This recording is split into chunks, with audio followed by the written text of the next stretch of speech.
তোমার এত কিসের দয়া বলো তো হাড় হাবাতেগুলোর জন্য? নিজে ছেলেকে তো এই সময়টা দিতে পারো।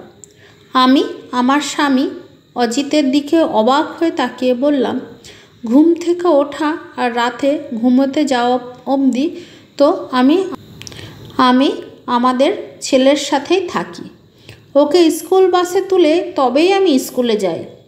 তাতেও তোমার কেন এত সমস্যা অজিত? কারণ আমি চাই না তুমি চাকরি করো।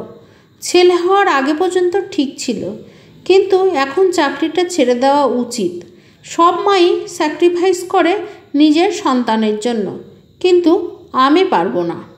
এই বাচ্চাগুলো আমার সন্তানের মতো। অজিতের সাথে আমার 7 বছরের বিবাহিত সম্পর্ক। বিয়ের পরপরই আমি কর্পোরেশনের স্কুলটাতে পড়াতে শুরু করি। ওখানকার বেশিরভাগ ছেলে মেয়ে গরিব বস্তিবাসী। পেটে খিদে নিয়ে কেউ পড়তে আসতে চায় না।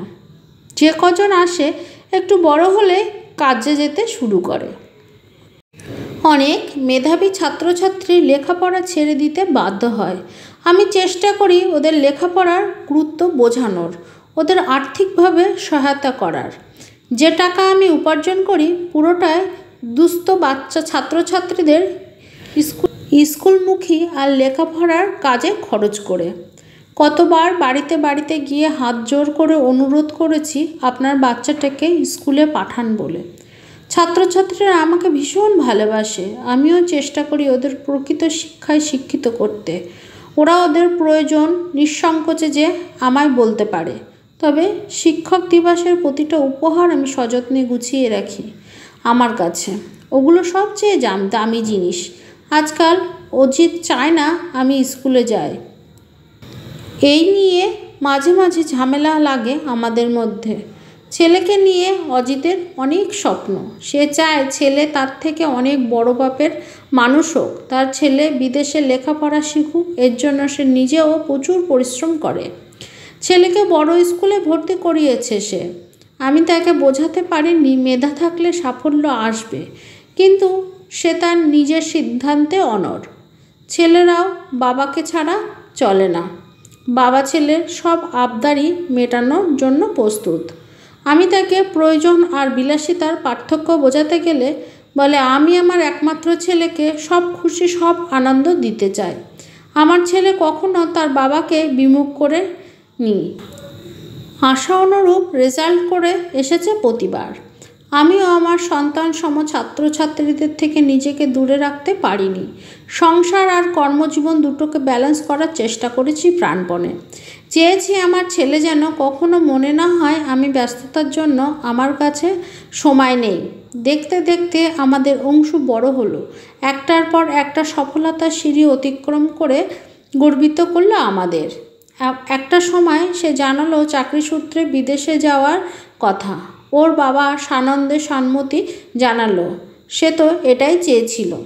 আমার কষ্ট হলেও মেনে নিলাম তার সিদ্ধান্ত। তার কেরিয়ারের কথা চিন্তা করে কিন্তু মনে একটা অজানা ভয় জন্মালো। ছেলেকে হাসি মুখে বিদায় দেওয়ার পর একা লাগতে শুরু করলো আমাদের। সব কিছু মেনে নিয়ে জীবনে এগিয়ে চলল নিজের জীবনের গতিতে। ছেলের কর্মব্যস্ত জীবনে সময় কমতে শুরু করলো আমাদের জন্য, কিন্তু তা মেনে নিলাম আমরা। দুজন দুজনের পরিপূরক হয়ে নিজেদের ভালো রাখার দায়িত্ব নিজেরাই নিলাম।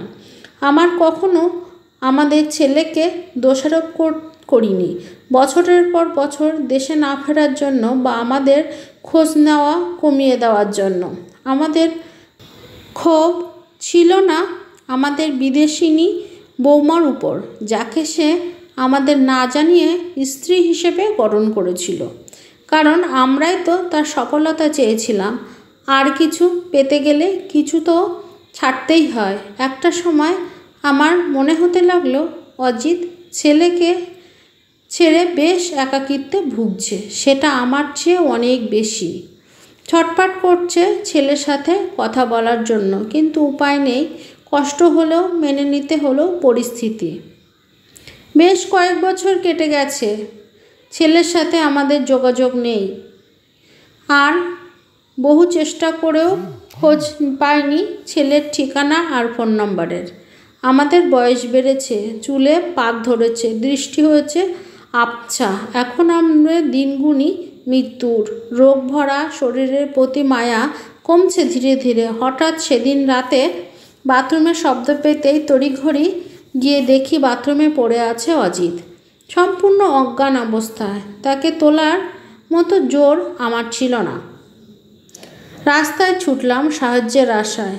বাড়ির কাছে রিক্সা স্ট্যান্ড দিকে যেতেই রিক্সা নিয়ে দাঁড়িয়ে থাকা আমার প্রাক্তন ছাত্র রবিন বলে উঠল, দিদিমণি, এত রাতে কোনো বিপদ হয়েছে কি? আমি হাঁপাতে হাঁপাতে বললাম, হ্যাঁ বাবা, শিগগিরই চল, তোদের কাকুকে হাসপাতালে নিয়ে যেতে হবে। সেদিন বস্তি থেকে বেরিয়ে এলো আমার একদল ছাত্র আর বাড়িয়ে দিল আমার মনের জোর। সবাই মিলে অজিতকে নিয়ে চললাম হাসপাতালে। হাসপাতালে গিয়ে ডাক্তারবাবুকে কাতর গলায় বললাম, প্লিজ ডাক্তার, দেখুন আমার হাজব্যান্ড বাথরুমে সেন্সলেস অবস্থায় পড়ে গিয়েছে। ছেলেটা আমার দিকে তাকাতেই দেখলাম এ যে আমার ছাত্র রক্তিম। সে আমার প্রণাম করে বলল, দিদিমণি, চিন্তা করবেন না, আমি তো আছি। একটা শান্তির নিঃশ্বাস নিলাম। আমি কি বলেছিলাম আমাদের কেউ নেই? সন্তানসম ছাত্ররা তো আছে। রবিন বলল, রক্তিমের হাসপাতালটা কাছে ছিল, তাই কাকুবাবুকে ওখানে আনলাম। আমি বললাম, খুব ভালো করেছিস বাবা। 3 দিন পর জেনারেল বেডে দেওয়া হলো অজিতকে। হাসপাতালে যেতেই রক্তিম এগিয়ে এলো আমার কাছে, বোঝাতে লাগলো অজিতের শারীরিক পরিস্থিতি। অজিত বলল, বাঁচালে বাবা, ডাক্তার সত্যিই ভগবান। রক্তিম হেসে বলল, ভগবান তো আপনার পাশে বসে থাকা এই মানুষটা, যার জন্য আমি এই জায়গায় আসতে পেরেছি। এই মানুষটা গোটা দুনিয়ার সাথে লড়াই করেছে শুধু আমার লেখাপড়া ছাড়তে দেবে না বলে। আজ আমার ভীষণ গর্ব হচ্ছে, ভীষণ। আমি মানুষের মতো মানুষ হওয়ার শিক্ষা নিজের ছেলেকে শিক্ষিত করতে না পারলেও নিজের কিছু ছাত্রকে শিক্ষিত করতে পেরেছি।